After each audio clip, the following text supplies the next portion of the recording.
So the first step in setting up your tracking spreadsheet is to get a single sales report from Amazon Seller Central, and we'll show you how to do that here, as well as show you what you can view in the spreadsheet once you have your sales data. So the good news is that Amazon makes the sales data fairly easy to pull. We're going to go over to reports and click on payments. Then we're going to go down here. You'll see 4 different categories. We want to go over here to date range reports. Once you're there, we're just going to say generate a report. Make sure you do the transaction piece of this. Don't do the summary. You want to get transaction. That'll give you all of your sales, returns, inbound shipments, everything. You can just do an individual month if you'd like. I'm going to do a custom here just to show you what I've got for this year. And you can go back as far as you want with this. It's a single report. You don't have to do 1 month at a time. If you did today, it's going to wait till tomorrow to actually pull the report because it's going to wait till everything's in there from today. So don't do that. Start with yesterday, and that'll pull the report right away. Once you get this set up the first time, you'll probably just want to go back in and do this on a monthly basis. Or if you want to manage your business bi-monthly or weekly, you could do that as well. But make sure you don't import the same data twice. So let's say you went from January 1st to January 15, then you went back and pulled January 10 to January 31. It's going to double count anything into the middle there. So the easiest way to avoid that is just make sure that you only download data monthly. If you can manage that, it's a very easy process.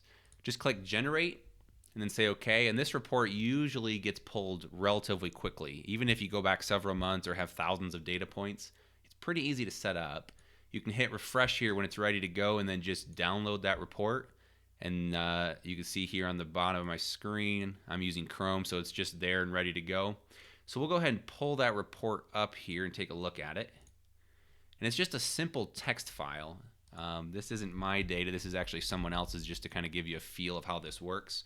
So what you do then is once you get this custom transaction report, and again, this is January 1 to February 24, we're just going to grab all of it. So you can just drag the entire spreadsheet if you want, or if it's easier, click the top left cell, don't include the headers, hold down Command or Control, Command and then Shift, and then hold the right arrow, go all the way over to the right side, and then click down, or the down arrow, and then you can simply just copy that data. And then where we're going to put this is in the tracking spreadsheet. So if you pull the tracking spreadsheet up, you'll see listing data and you'll see sales data. We want to put this in the sales data. So go to the top left here where it says import your sales data, and we're just going to simply paste that, and that's it. So at this point, we've got all the sales data that we have, and again, this is roughly 2 months worth of data. Now let's walk through and show you what works or what doesn't work.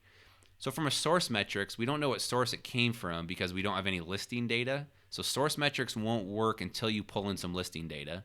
Same with monthly metrics. Those don't work. Those are tied up to the listing data. Sales rank analysis is the exact same thing. You're not going to get that. And then consignment sales won't work until you start using the listing data or import your listing data. And we'll show you how to do that in some future videos. Your inventory turn rates will work. You're going to make sure that you put in a starting inventory number, and it'll show you how many items sold each week and also each month. February's here will not show until the month is over, and then that'll pop up. That way you don't get some bad turn rate averages. Make sure you put your starting inventory up here. Again, weekly inventories here on the left. Monthly turn rates are on the right.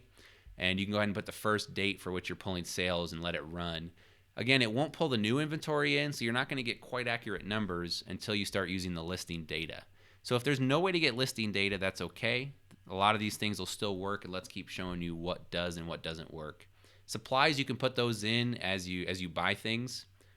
Mileage, again, track your mileage. I use MileIQ. There's a bunch of other apps out there, or you can just record it with pen and paper or a spreadsheet.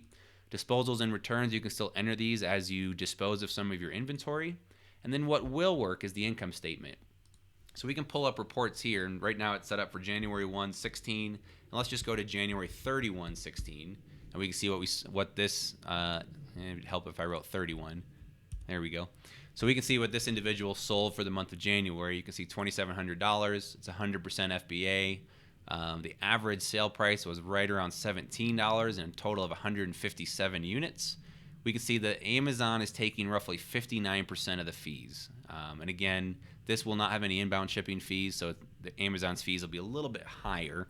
But you can see what the fees are and what your profit margin on your FBA items are. 60% is a pretty good metric to shoot for, so that's fairly common. It'll spit out gross income. You can see all the items that got lost in the warehouse during this time frame or damaged, or that a customer returned. In this case, it was 5 items for almost $100. If the customer doesn't return it and Amazon catches it, then it'll show up here as a credit, inventory credit, back on your account. And again, this sheet will show you all of your in-depth data as long as you have this, the sales data that we just pulled. A couple things that'll be missing is cost of goods sold. You'll have to get some listing data to put that in. And then it'll have your inventory storage fees as well if they exist. And in this case, they weren't charged during that month, so no fees to be charged. As far as a side-by-side income statement, that'll still work. You can plug in any 2 dates and you're off and running. Cash flow statement should pull just fine. Again, it won't have your inventory that you purchased.